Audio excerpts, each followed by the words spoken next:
మీ వరకు వస్తే సొంత ఇంట్లో మీ నాన్నగారిది కాంగ్రెస్, ఆయన రాజకీయ ఇంత అంటే why Dharmapuri Arvind hate Congress and why follows BJP, ఏం తేడా వచ్చింది ఇక్కడ?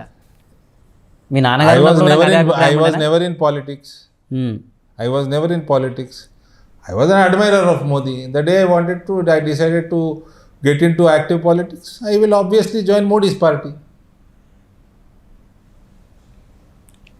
మా నాన్నగారి సంగతి ఆయన చూసుకుని నా సంగతి నేను అంటే మామూలుగా మన ఇంట్లో ఉన్నప్పుడు ఆ ప్రభావం చూపిస్తుంది కదా, మీ మీద ఆ ప్రభావం ఎందుకు రాలేదు? అంత భ్రష్టు పట్టిపోయిన పార్టీ ప్రభావం చూపెట్టలేదు నా మీద. అప్పటికే అనేదా మామూలుగా నాకు ఇష్టం లేదండి.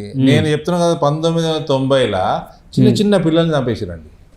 2 years 5 years 6 years పిల్లల్ని చంపేసారు. చెన్నారెడ్డి రిజిగ్నేషన్కి కమ్యూనల్ రైట్స్కి సంబంధం ఏంది చెప్పండి? ఆయన రిజైన్ చేసిండు, చేసిన 15 నిమిషాలకు రైట్స్ అయిపోయినాయి. ఓకే, 40-50 రోజులు నడిచిన రైట్స్, 100 మంది చచ్చిపోయినరు.